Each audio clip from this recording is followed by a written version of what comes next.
My name is Nicholas Goberdhan. I'm a PhD candidate at Concordia University, and I study young carers. My approach into this topic is through my own lived experience. I have a mother with mental health related disabilities, and I was just experiencing that, and my life at home was very intense, and I thought, wow, what are people doing in the world about this? And I had searched it up online and I found the term young carers and realized that this is something I need to study. When I was doing my PhD, I switched my topic from fashion right into caregiving, and I took it as far as I can.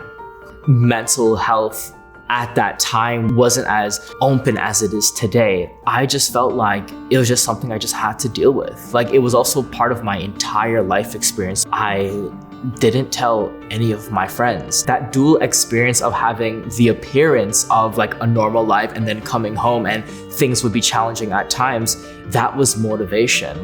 That actually drove me to go as far as I can in school and to become the best scholar or whatever I wanted to be. I had felt so isolated and so alone, and that's all that I could see. Through my own work, I've met so many other people who are going through experiences just like me. Some of the challenges I've experienced are having to navigate policies or support programs. So one of the biggest challenges I faced growing up was that my mother was in a mental health crisis, and we couldn't connect the dots how to get her from our home to a hospital or to a care place. And there were so many things to navigate. I was 15 years old. I have a father who's a full-time, he works 12-hour shifts and he works full-time, and he's trying to manage the household. So I also had the literacy on the computer to try and do research to figure these things out, but it was still difficult for me to connect those dots. After my mother went to a mental health hospital, there wasn't any follow-up. So my mother would come back home and she would be in a state that was kind of still a little bit agitated, and it took many months for things to go back to normal. And in those moments where she was a bit agitated post-release, things could spike and elevate, yet there was no one there to help. So that's where my caregiving role came in, because I would sit there and I would make sure things are okay. The most rewarding part of being a caregiver for me is that it's not something that I do, it's who I am.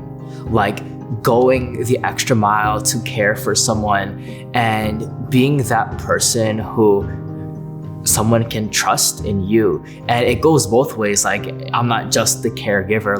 My mother also cared for me very deeply, in fact, more than I could ever do. And that kind of interdependence or shared care, I think, is so powerful. I've been blessed with that kind of connection, and I've been blessed with seeing there's so many young people who are doing this kind of work and they felt alone, like myself.